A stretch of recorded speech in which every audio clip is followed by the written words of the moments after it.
Olá, meu nome é Tobias e nós vamos começar aqui o resumo da unidade 1 de redes de computadores. Bom, vamos lá. Nós vamos começar aqui com uma pergunta muito básica, que é: o que é a internet? Então nós temos aqui conceitos básicos e arquiteturas explorados nessa primeira parte. Certo? Essa primeira pergunta, o que é a internet, pode ser respondida de várias formas. Uma das formas de nós respondermos ela é reconhecendo que é um software junto de um hardware, certo? Então essa é a primeira definição que nós colocamos aqui. E uma outra definição é falar que é uma infraestrutura. Vamos explorar um pouco mais essa definição de software mais hardware. Bom, sendo software e um hardware, nós temos uma estrutura física, ali que seriam os cabos, seriam ali o hardware em si, e o software, que é uma parte que tem suas regras, tem a sua programação. Nós vamos ver mais na frente os protocolos, por exemplo. Bom, nesse software e hardware, nós vamos ter hospedeiros e sistemas finais. Os sistemas finais vão estar nas periferias, na periferia, melhor dizendo. Eles vão ser conectados entre si por enlaces e comutadores, que nesse caso vão ser switches. E os switches vão sempre aparecer ali na periferia, certo? Switches não tem IP, como os roteadores, por exemplo. E nós sabemos que esses sistemas finais, eles acessam a internet por meios de ISPs, que são provedores de internet. Então, nós vamos ter esses sistemas finais conectados entre si por enlaces e switches, acessando a internet por meios de ISP, e também tendo protocolos como o TCP e o IP. Nós vamos ver mais na frente o protocolo TCP/IP, por exemplo. E nós temos uma outra definição de internet que é baseada na infraestrutura, né? Então, a internet é uma infraestrutura. Como assim? Ela provê serviço a aplicações. Certo? Como assim? Nós temos as aplicações de correio eletrônico, e-mail, navegar na web, redes sociais, entre outras. E nós temos a relação de sistemas finais e APIs. São um conjunto de regras. Então a internet ela é tudo isso junto. Né? Uma rede de redes que permite aplicações como o correio eletrônico, o e-mail, navegar na web, redes sociais, tudo aquilo que a gente já sabe, mas ela tem um conjunto de regras que são definidas nas APIs para os sistemas finais. Bom, essas são as APIs, mas outro conjunto de regras importante que temos são os protocolos. Os protocolos são regentes na troca de mensagens. Então, como uma conversa humana define um idioma, nós temos aqui essa relação.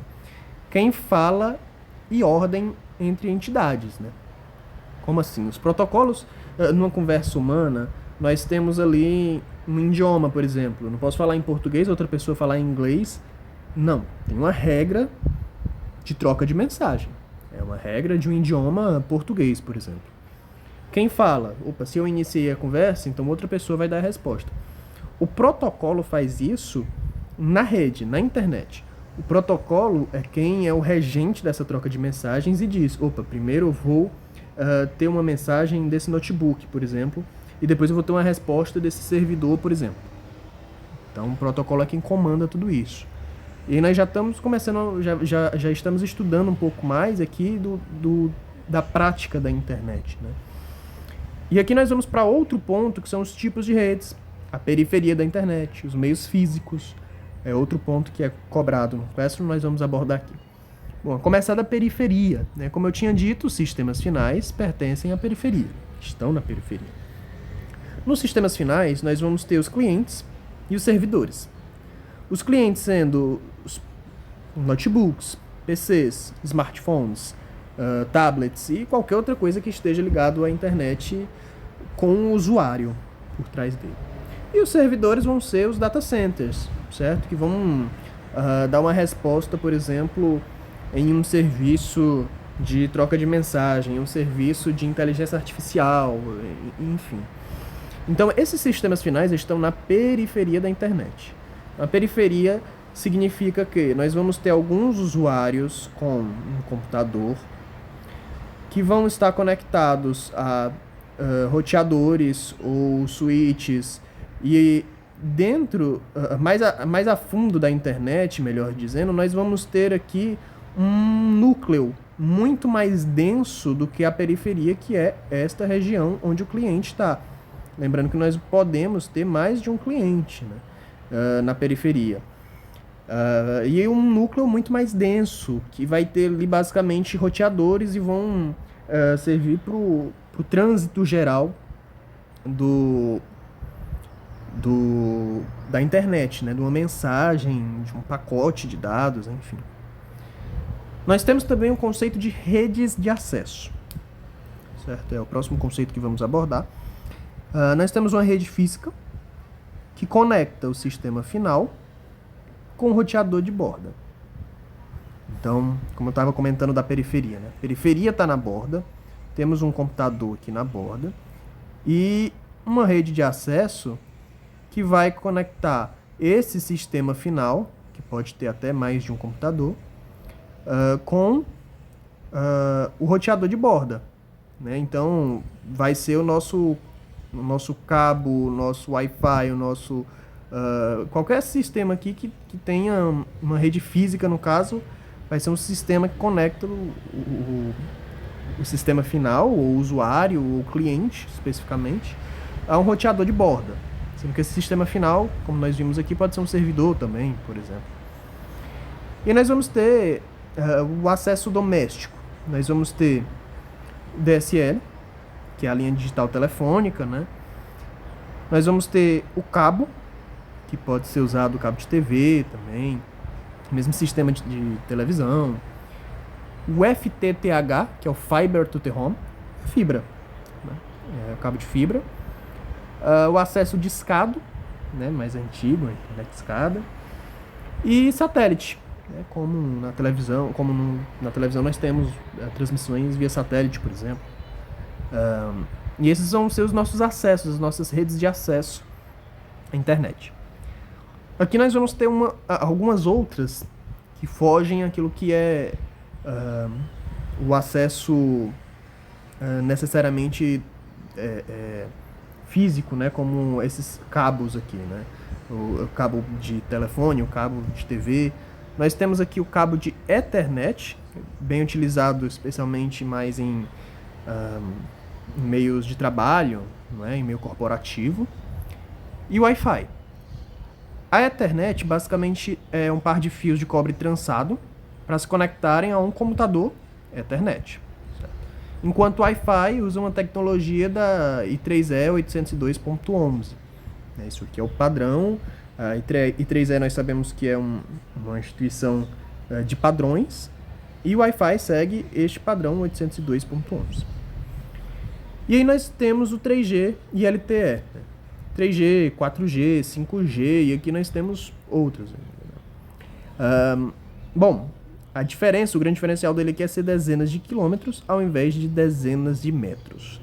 Então, enquanto um Wi-Fi ele tem um alcance de dezenas de quilômetros apenas, nós vamos ter um 3G, uma LTE, que é um 4G, por exemplo, alcançando dezenas de quilômetros. Então é uma outra grandeza, né? Um alcance muito maior, mas com algumas diferenças no seu trato, né? Em relação ao Wi-Fi e internet. Nós podemos ver na prática, né? Por exemplo, um Wi-Fi ele atende bem uma residência. Não é comum nós estarmos na residência e usar simplesmente o 3G e o 4G. Alguns motivos para isso. Passando um pouco aqui, nós temos os meios físicos. Nós vamos ter mais ou menos uma separação de tudo isso que a gente viu aqui em cima. Nós vamos ter a fibra ótica, com um HFC, uma das tecnologias. Os fios de cobre, como nós vimos, a Ethernet é um par de fio de cobre. DSL, né, a linha telefônica, também vem com fios de cobre. As redes de acesso móveis, né, 3G, 4G, espectro de rádio. E nós vamos ter uma separação entre esses meios físicos, entre meios guiados e meios não guiados. sendo os guiados aqueles que têm meios sólidos, cabo de fibra ótica, o cabo coaxial, os fios de cobre.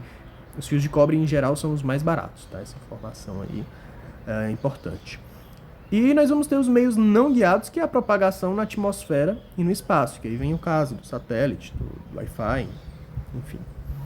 E nós vamos ter o núcleo da rede, né? Abordando já o tópico de núcleo da internet e qualidade de serviço.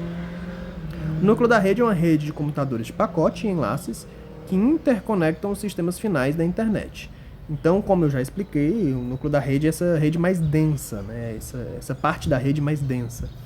E nós vamos ter computadores de pacotes no núcleo da rede, que vão ser os roteadores e os computadores da camada de enlace, que são switches. Também vão ter esses computadores. Bom, os pacotes, a princípio, né? O que são pacotes? São mensagens longas em porções menores. Então, a mensagem ela é dividida em algumas etapas antes de ser passada, né? Ela não vai como um todo de uma vez, né? E aí nós temos tecnologias, formas de passar esse pacote, né? Uma delas é que é Store and Forward, né? Recebe o pacote inteiro antes de transmitir a saída. Ou seja, você recebe, né? Você estoca e depois você avança. Você recebe o pacote inteiro antes de transmitir a saída. Passando um pouco mais, nós vamos ter os atrasos, né? O atraso nodal, o atraso daquele nó, daquela ligação, vamos ter os atrasos de processamento da CPU, de fila com buffer. O buffer é onde você pode ter perda de pacotes e atraso, certo? Porque a fila chega nos pacotes quando aquela pilha vai literalmente empilhando, né, dados, ela vai tendo um atraso. Se a fila for cheia e chegar um outro pacote que não consegue entrar na fila, é uma perda de pacote. Nós vamos ter os atrasos de transmissão, que é o atraso de placa de rede, e o atraso de propagação, que é no cabo físico, certo?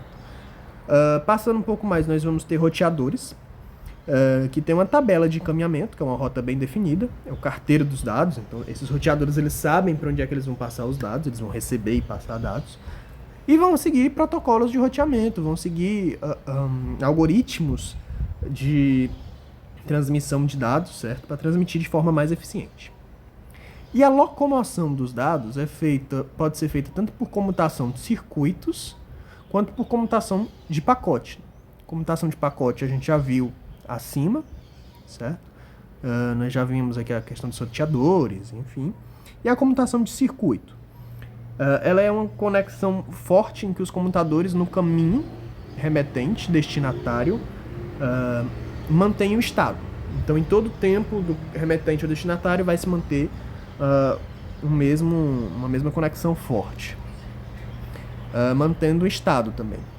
Nós vamos ter uma multiplexação, que pode ser feita com o FDM ou TDM. Então, eu posso ter uma multiplexação por frequência ou por tempo. Então, cada uma delas vai reservar uma faixa específica para fazer a passagem de dados. Defensores de computadores de pacote vão afirmar o quê? Que os computadores de circuitos, que foi o que nós vimos agora, dão muito desperdício. Nós vamos ter circuitos dedicados ociosos durante períodos de silêncio. Então, por exemplo, se eu tenho uma taxa de frequência reservada e ela não é usada, ela vai continuar reservada. Então, nós vamos ter um desperdício de recursos. Então, por isso, a computação de pacote parece ser a melhor opção. Quanto a ser uma rede de redes, a questão da internet, né? Nós vamos ter os POPs, pontos de presença, que são grupos de roteadores na rede do provedor, que conectam o ESP de clientes e o ESP do provedor, né? Então, fazem essa conexão do provedor de internet do cliente com quem está provendo.